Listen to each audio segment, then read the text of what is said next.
Cabinet సమావేశం జరిగినటువంటి cabinet సమావేశంలో అనేక అంశాలు చర్చించినట్టుగా బయటకు వచ్చిన తర్వాత మంత్రులు మీటింగ్ పెట్టి ఒక ప్రెస్ సమావేశం పెట్టి రకరకాల అంశాల గురించి వివరించడం జరిగింది.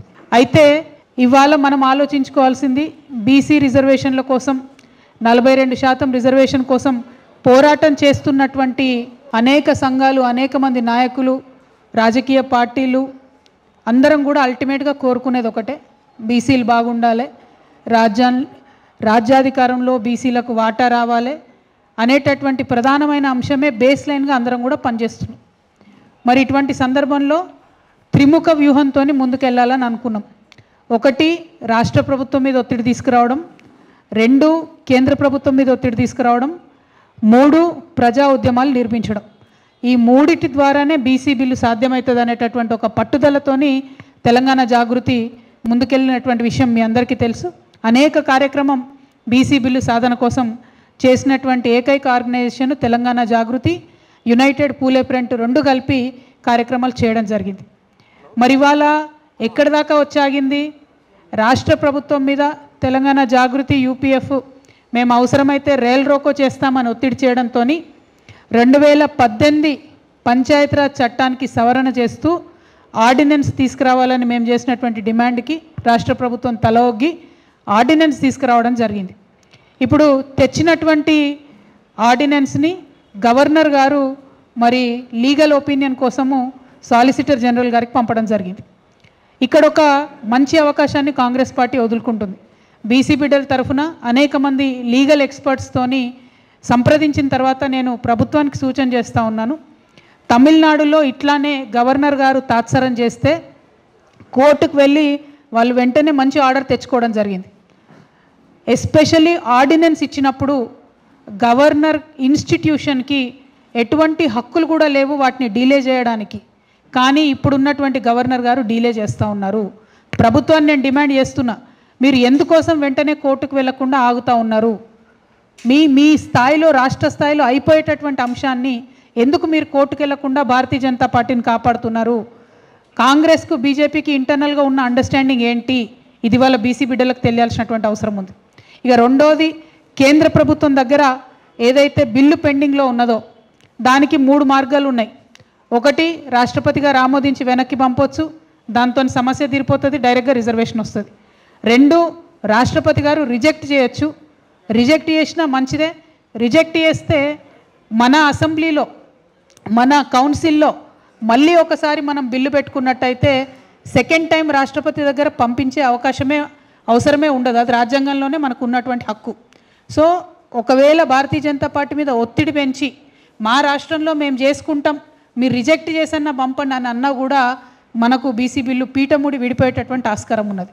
ఇక 3వ అవకాశం ఏముంటుంది? రాష్ట్రపతి 1 యాక్సెప్ట్ చేయొచ్చు, 2 రిజెక్ట్ చేయొచ్చు, 3వది ఏదైనా క్వెరీ వేయచ్చు, మాకు ఈ వివరాలు కావాలి, ఆ వివరాలు కావాలని. ఒకవేళ అట్లాంటి క్వెరీ వేస్తే రాష్ట్ర ప్రభుత్వం సంపూర్ణంగా సహకరించాలి కేంద్ర ప్రభుత్వానికి, అన్ని వివరాలు ఇవ్వాలి, కులగణన వివరాలు ఇవ్వాలి. అంటే అల్టిమేట్గా ఏదన్నా చేసి ఒక ముందడుగు పడాలనేటటువంటి తాపత్రయంతో ఈ మాటలు చెప్తా ఉన్నాం. మరి ఇవాళ కేంద్ర ప్రభుత్వం మీద ఒత్తిడి పెంచాలన్నా కూడా మన రాష్ట్ర ప్రభుత్వం సుప్రీంకోర్టులో ఇమీడియట్గా కేసు వేసే అవకాశం ఉంది. తమిళనాడు నిన్నగాక మొన్న కేసు వేస్తే మంచి తీర్పు వచ్చింది. 3 to 4 months లోపల రాష్ట్రపతి గారు బిల్లు వెనక్కి పంపాలి.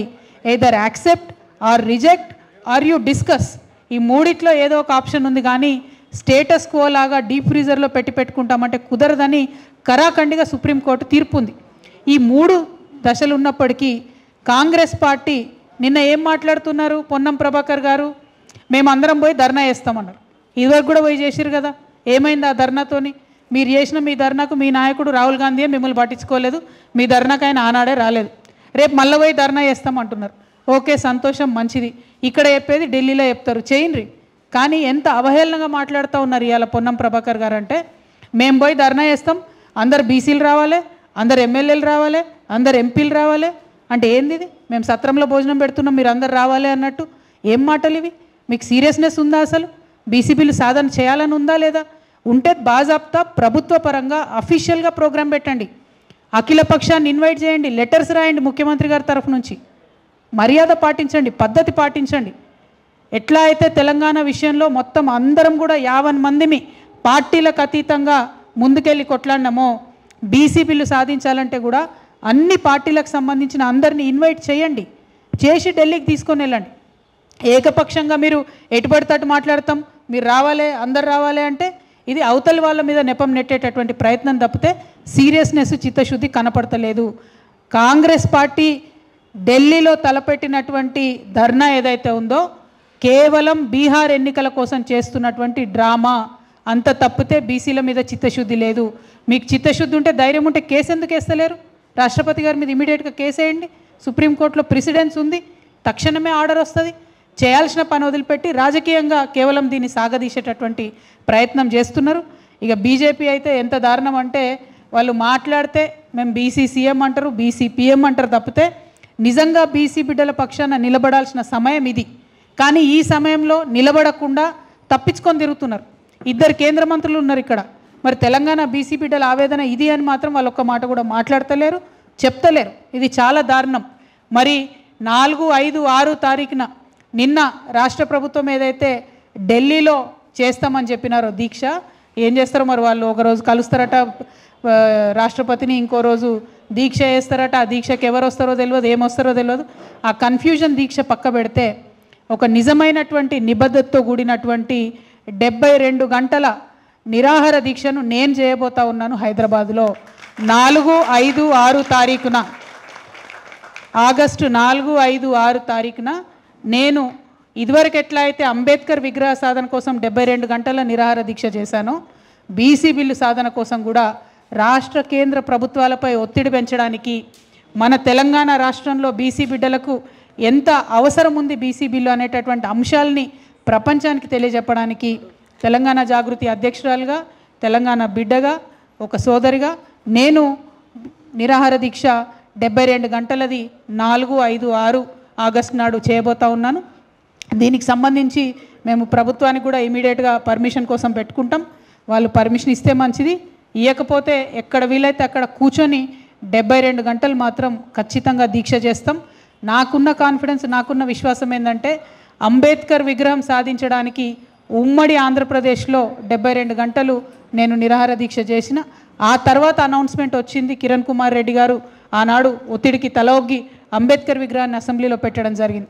అదే పంతాను, అదే గాంధేయవాదాన్ని, అదే ప్రజాస్వామిక పరిధిలో మేము నిరసన తెలియజేస్తాం, అవసరాన్ని తెలియజేస్తాం. బీసీ బిల్లు ఎందుకు రావాలన్న అవసరాన్ని, మా నిబద్ధతను ప్రపంచానికి చాటుతామని ఈ సందర్భంగా మీ అందరికీ కూడా నేను తెలియజేస్తూ, 42% ఇవ్వకుండా ఎన్నికలకు పోవాలని ప్రభుత్వం చేస్తున్నటువంటి కుట్రను తెలంగాణ జాగృతి తరఫున తీవ్రంగా వ్యతిరేకిస్తూ, ఎన్నికలు జరపడం ఎంత ముఖ్యమో ఎన్నికలలో బహుజనులకు వారికి రావాల్సినటువంటి హక్కులు రావడం కూడా అంతే ముఖ్యమన్న విషయాన్ని అందరం కూడా గమనించుకోవాలి. తమిళనాడులో రిజర్వేషన్ ఎప్పుడు కూడా మనం తమిళనాడుని ఆదర్శంగా చెప్పుకుంటాం. తమిళనాడు రిజర్వేషన్లు సాధించుకునేటటువంటి సందర్భంలో దాదాపు 9 సంవత్సరాలు ఎన్నికలు జరగలేదు అక్కడ, లోకల్ బాడీ ఎలక్షన్స్. కాబట్టి ఎన్నికలు జరిగితే ఎవరి కోసం జరిగితే ఎవరికి న్యాయం జరుగుతుందన్న అంశం కూడా ప్రాధాన్యత ఉంటుంది. కాబట్టి ఎన్నికలను బూచిగా చూపించి ప్రభుత్వం తొందరపాటు చర్యలు చేయొద్దని ఒక మాట చెప్తూ, అదేవిధంగా ఆర్డినెన్స్ విషయంలో మీరెందుకు సుప్రీంకోర్టుకు పోయి ఛాలెంజ్ చేస్తలేరు? ఇమీడియట్గా మీకు పాజిటివ్ తీర్పు వచ్చేటటువంటి ఆస్కారం ఉంది. కాంగ్రెస్ బీజేపీ కలిసి ఉందనడానికి ఇదొక నిదర్శనం. రాష్ట్రపతి గారి దగ్గర బిల్లు పోయి 3.5-4 నెలలు కావచ్చింది. ఆల్రెడీ వచ్చినటువంటి సుప్రీంకోర్టు తీర్పు ఉంది. మళ్ళీ ఎందుకు మీరు సుప్రీంకోర్టు హెల్ప్ తీసుకుంటలేరు? ఎందుకు జ్యుడిషియరీ హెల్ప్ తీసుకుంటలేరు సమస్య పరిష్కారానికి అన్న విషయం ప్రభుత్వం బీసీ బిడ్డలకు చెప్పాలనేటటువంటి డిమాండ్ని చేస్తూ అఖిలపక్షం ఢిల్లీకి తీసుకెళ్ళండి, రాజకీయాలకు అతీతంగా ప్రభుత్వం నుండి కార్యక్రమం చేయండి. మీరు ధర్నా చేస్తారా, దీక్ష చేస్తారా, ఏం చేస్తారు చేయండి, కానీ ప్రభుత్వం నుండి అఫీషియల్గా అన్ని పార్టీలను తీసుకొని వెళ్తే యావత్తు తెలంగాణ రాజకీయ సమాజం కూడా బీసీలతో ఉందనేటటువంటి మెసేజ్ పోయి కేంద్ర ప్రభుత్వం కూడా సీరియస్గా తీసుకుంటుంది. మీ అందరికి కూడా తెలుసు, రాబోయే కాలంలో దేశంలో జరిగేటటువంటి పరిస్థితి ఏముంటుందంటే, ఏ రాష్ట్రానికి సంబంధించి ఆ రాష్ట్రానికి రిజర్వేషన్లు ఇచ్చుకునేటటువంటి ఫ్రీడమ్ రావాలి అనేటటువంటి అంశం అందరూ కూడా మాట్లాడుతూ ఉన్నారు. కేసీఆర్ గారు అదే మాట్లాడినరు, రాహుల్ గాంధీ గారు అదే మాట్లాడినరు. ఫ్యూచర్ ఆఫ్ ఇండియా ఒక ట్రూ ఫెడరల్ స్ఫూర్తిని చెప్తూ ఏ రాష్ట్రానికి ఆ రాష్ట్రానికి ఇండిపెండెన్స్ ఇచ్చే దిశగానే ముందుకెళ్తాం. అదేవిధంగా ఓవరాల్గా పార్లమెంట్లో కానీ కేంద్ర ప్రభుత్వ ఉద్యోగాలలో కానీ బీసీలకు జనాభా దామాషా ప్రకారం రిజర్వేషన్ అనేటటువంటివి కూడా ఫ్యూచర్లో వస్తాయి. సో ఇవన్నిటిని కూడా దృష్టిలో పెట్టుకొని రాష్ట్ర ప్రభుత్వం కేంద్ర ప్రభుత్వం కూడా మరి త్వరితగతిన బీసీలను ఎంపవర్ చేసే ప్రణాళిక వేయాలి. 42% బిల్లును తక్షణమే పాస్ చేయాలని మళ్ళొకసారి డిమాండ్ చేస్తూ ఆ బీసీ బిల్లు సాధన కోసం ఆర్డినెన్స్తో ఇస్తారా బిల్లుతో ఇస్తారా?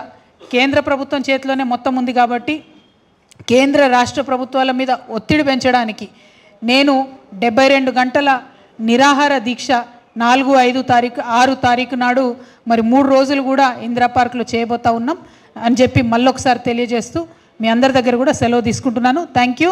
జై తెలంగాణ.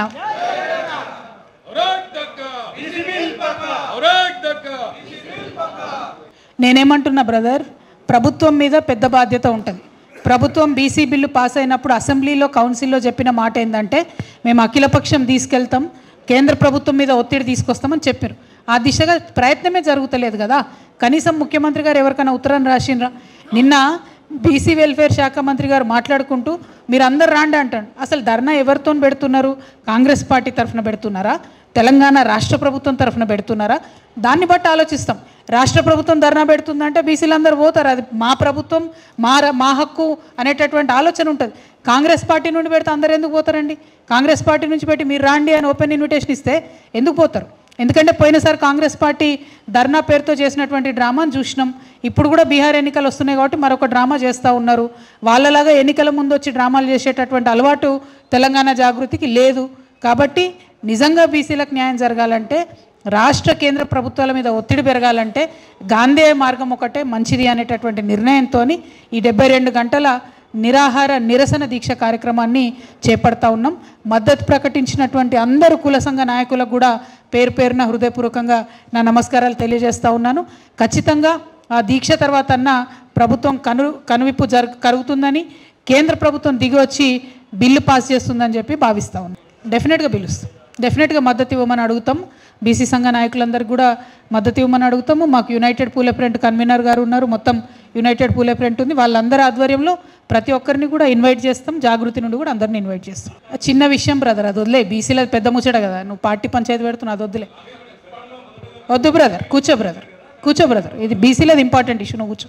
డెఫినెట్గా అడుగుతాం. లెఫ్ట్ పార్టీలను, న్యూ డెమోక్రసీ గారిని, వారిని ఇదివరకు కూడా మేము మద్దతు తీసుకున్నాం. రైల్ రోకో అప్పుడు కూడా కలిసి వచ్చే ప్రతి ఒక్కరిని కూడా కలుపుకొని పోయి ముందుకెళ్తామండి, అందులో అనుమానం లేదు. ఎందుకంటే ఇది పెద్ద అంశం. తెలంగాణ రాష్ట్ర సాధన తర్వాత అత్యంత పెద్ద ఉద్యమం ఇది. ఇవాళ బీసీ బిడ్డలలో వచ్చినటువంటి చైతన్యంతో, బీసీ బిడ్డలలో వచ్చినటువంటి మొమెంటంతో దీన్ని ఇక్కడ బ్రేక్ వేయొద్దు. ఖచ్చితంగా దీనికి ఫైనాలిటీకి తీసుకురావాలి. యావత్ దేశానికి కూడా తెలంగాణ రాష్ట్రం ఆదర్శంగా నిలవాలనేటటువంటి ఆకాంక్షతో పనిచేస్తూ ఉన్నాం. అందుకే బల్పం కట్టుకొని ప్రతి జిల్లా తిరుగుతున్నాం, ప్రతి చోటికి తిరుగుతున్నాం.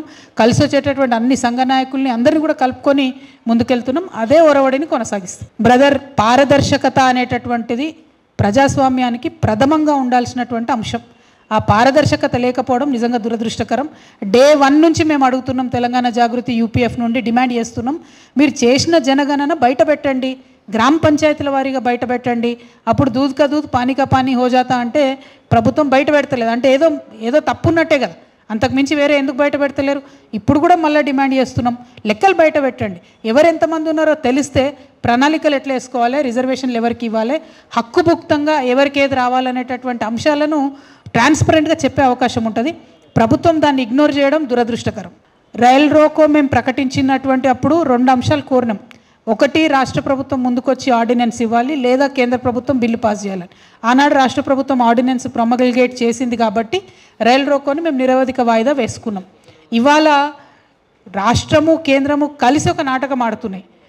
తమిళనాడు సుప్రీంకోర్టుకు పోతుంది ఎట్లా, తెలంగాణ ప్రభుత్వం సుప్రీంకోర్టుకు పోదు ఎట్లా? గవర్నర్ బిల్లు పాస్ చేయకపోతే ఎందుకు పోరు తెలంగాణ ప్రభుత్వం? రాష్ట్రపతి గారి దగ్గర పెండింగ్ ఉంటే తమిళనాడు ముఖ్యమంత్రి సుప్రీంకోర్టుకు పోయిండు. ఎందుకు తెలంగాణ ముఖ్యమంత్రికి ముందరకాళ్ళ బంధం ఏమన్నా ఉన్నదా? ఎందుకు సుప్రీంకోర్టుకు పోతలేరు? మరి ముందరకాళ్ళ బంధం ఏమో కానీ బడేబాయితో బంధం ఉన్నదన్న విషయం స్పష్టమవుతున్నది. కాబట్టి మేము ఇవాళ కోరేది ఒకటే, ఈ 2 పార్టీల మీద ఒత్తిడి పెంచాలంటే గాంధేయ మార్గమే కరెక్టు. ఖచ్చితంగా దీక్ష ద్వారా కొంత మార్పు వస్తుంది అనేటటువంటి విశ్వాసంతో, బీసీ బిల్లు సాధనలో ఒక అడుగు ముందుకు పడుతుంది అనేటటువంటి విశ్వాసంతో ఈ కార్యక్రమం చేపడతాను.